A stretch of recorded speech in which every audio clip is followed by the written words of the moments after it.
আমি আমি সঞ্জয় শাস্ত্রীর কাছে যাচ্ছি।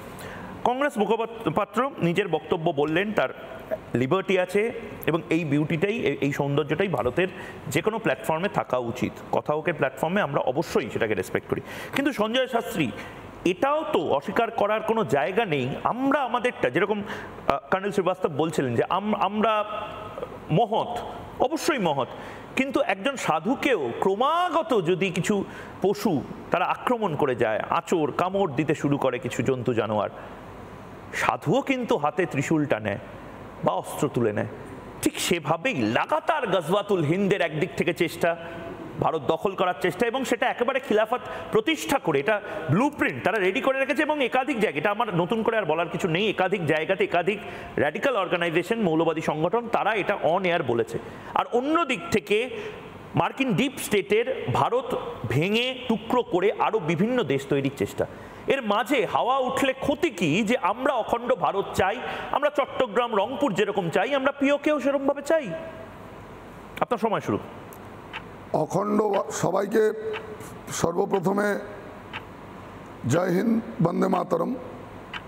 অখণ্ড ভারত বলতে শুধুমাত্র একটা ভৌগোলিক সীমারেখায় সীমাবদ্ধ নয়। অখণ্ড ভারতবর্ষ মানে একটা অখণ্ডতার চিন্তন, যে অখণ্ডতার চিন্তন, যে অখণ্ডতার আদর্শ ভারতের মানুষকে পিতৃতর্পণ করার সময় বলতে বাধ্য করে, আ ব্রহ্ম ভুবন লোকা দেবর্ষি পিতৃমানবা। একটু যদি কল্পনাপ্রসূতভাবে আমরা মহাভারতের যুগে চলে যাই, সেখানে আমরা দেখতে পাই গান্ধারের কন্যা, অর্থাৎ আজকের ভৌগোলিক ম্যাপে কান্দাহারের কন্যা আর হস্তিনাপুরের পাত্র, একটা অন্তর্রাষ্ট্রীয় বিবাহ। এটা কি অখণ্ড ভারতের চিন্তন নয়? অখণ্ড ভারত মানে এমন একটা চিন্তন যেখানে সর্বেষাং মঙ্গলাং ভূয়াৎ সর্বে সন্তু নিরাময়া। এই চিন্তনটা হচ্ছে আসলে অখণ্ড ভারতের চিন্তন। অখণ্ড ভারতের আসল চিন্তন মানে হচ্ছে বহুত্বের মধ্যে একত্বের কথা, এই ভাবনায় সারা বিশ্বকে প্রভাবিত করা। যেই ভাবনায় একদিন আচার্য শঙ্কর ভারতের চার প্রান্তের চারটি আমনায় মঠ প্রতিষ্ঠা করেছিলেন। সেদিন তো কেউ প্রশ্ন তোলেননি এই মঠগুলি কেন আলাদা আলাদা রাজ্যে, ভারতের আলাদা আলাদা প্রান্তে প্রতিষ্ঠা হয়েছে। এটাই হচ্ছে অখণ্ড ভারতের চিন্তন। যখন বাংলার মানুষ সূর্য উপাসনার নামে ইতু পূজা করে, যখন ইউপি বিহারের মানুষ সূর্য উপাসনার নামে ছট পূজা করে, যখন দক্ষিণ ভারতের মানুষ সূর্যের উপাসনার নামে পোঙ্গল উৎসব করে, মূলত সবকটাই তেজসত্তার উপাসনা। এটাই অখণ্ড ভারতের চিন্তন।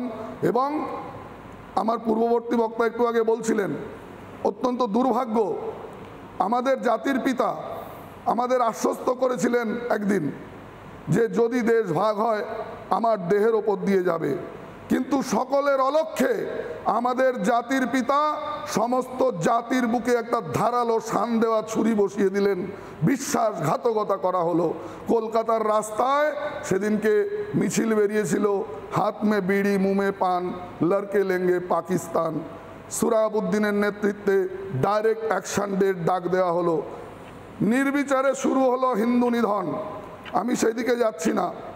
মূলত ভারতবর্ষের অখণ্ডতা, ভারতবর্ষের অখণ্ড চিন্তন সত্তা সারা বিশ্ব একদিন এই ছাতার তলায় আসতে বাধ্য হবে।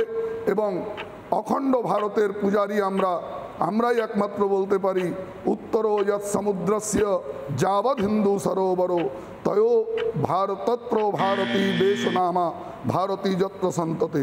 এটাই হচ্ছে সনাতন শাস্ত্র, এটাই হচ্ছে অখণ্ড ভারতের চিন্তন, এটাই হচ্ছে পরিপূর্ণ অখণ্ড ভারত। আজকে সময় এসেছে সমস্ত রাজনৈতিক কচকচানি ভুলে, সমস্ত আইডিওলজির ঊর্ধ্বে উঠে আমরা অখণ্ড ভারতের পূজারী, আমরা অখণ্ড ভারত চাইব, অখণ্ড ভারত কাম্য, অখণ্ড ভারত সারা বিশ্বকে। নানা ধরনের কন্টেন্ট দেখার জন্য লাইক করুন, শেয়ার করুন আমাদের ফেসবুক পেজ, সাবস্ক্রাইব করুন আমাদের ইউটিউব চ্যানেল। পাশাপাশি অন্যান্য ব্রেকিং নিউজের জন্য অবশ্যই চোখ রাখুন রিপাবলিক বাংলায়।